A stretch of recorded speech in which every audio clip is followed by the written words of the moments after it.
kati onneewuunya omwana wange maze naye emyaka 2 nze mukozizza awulidde naye neewunza okumulaba tebamukwatidde emwalo bamukubye emigo bamutemye timubbi. Mbadde njagala amateeka gajje tulabe nga gavumenti esala bwenkanya kuba bamutidde bwereere awulidde anti kati njagala bwenkanya ndabe ekituufu kyasiza omwana wange awulidde naye okufiira obwereere obusa ne bakuba ne batta talina musango. Mbadde nsaba poliisi ekole obwenkanya ekwate abantu abasse Kevin bavunaanibwe mu mateeka so sigamba nti byawedde ntwamuse kiwedde obubbi tewuyinza kukoma ng'ogamba nti bwenkutte mutta busi oyinza n'okutta atali mubbi. Si kya bulabufu okukwata omuntu ng'omuteebereza okuba nti akoze omusango oba ng'akoze omusango n'omukuba n'omutta omugagga Kataama naye Matatu amaze kuba naye abantu eddembe naye yeddeko ng'omuntu naye muntu ate okutta omuntu si solution emalawo emisango ku kyalo. Kataama tegamba nti oba ensi agenda gikungula abeere muntu era ng'abantu kubanga okutta omuntu bannaye kyangu nnyo n'ekikaluba. Kevin ade mukwano gwange nnyo wa Kevin talina buzibu wadde n'akamu tayomba tavuma muntu tabba neewuunya ekyasiza Kevin nga yavudde wano saawa 4 oli munene amutwala mbu banoge ki emmwanyi bafune ku ssente bwe bagenze okunoga emmwanyi basuse mu kibanja kyabwe ne banogayo ze banoze oluvannyuma oli n'amusindika mu kibanja ky'oli omulala nga toli tamanyi banoge walala kati eyo gye bamukubidde kitegeera twagenze okulya mbu Kevin ali mu mbeera ki embi kwe kudduka mu ddwaliro gye yabadde ne tumusangayo. Naye olunaku lw'eggulo mukwano gwe yazze n'amugamba gye tugenda onnogereko emmwanyi ewaffe.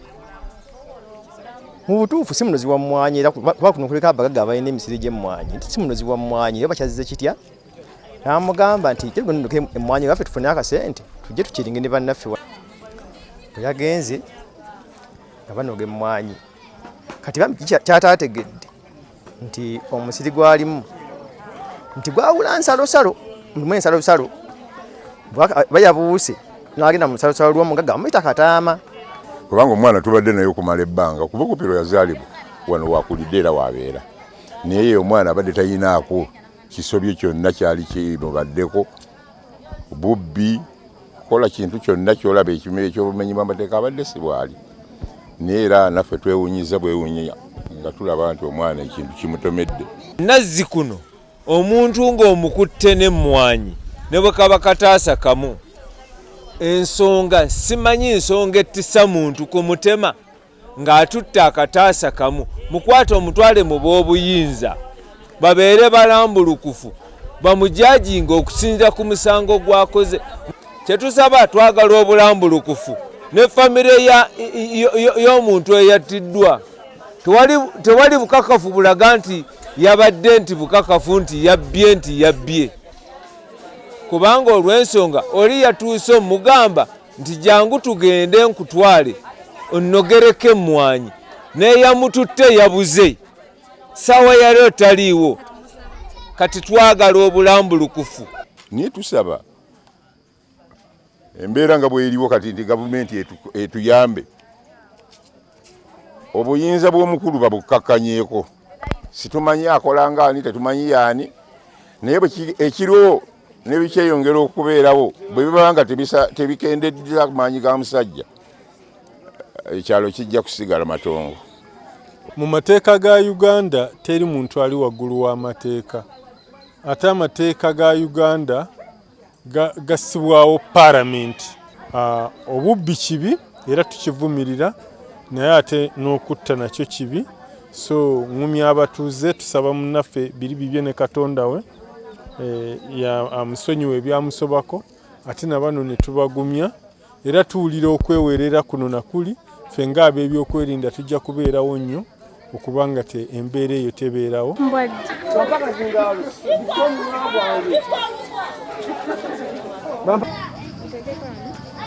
Betty BDS. Ebifaananyi obimpeerezeeko mukwano. 02 45 22 obuli musatu.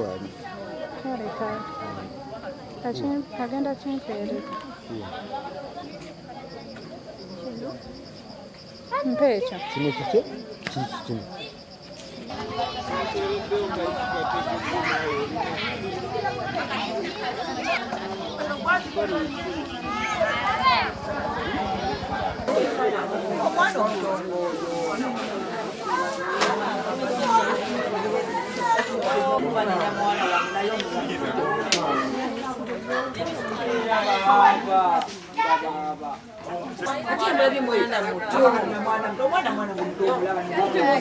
Siri mubi bandesa bulesi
Guziwa ojo tukire kunze kwere gutemula onzite bapaka zingalo ekasi baka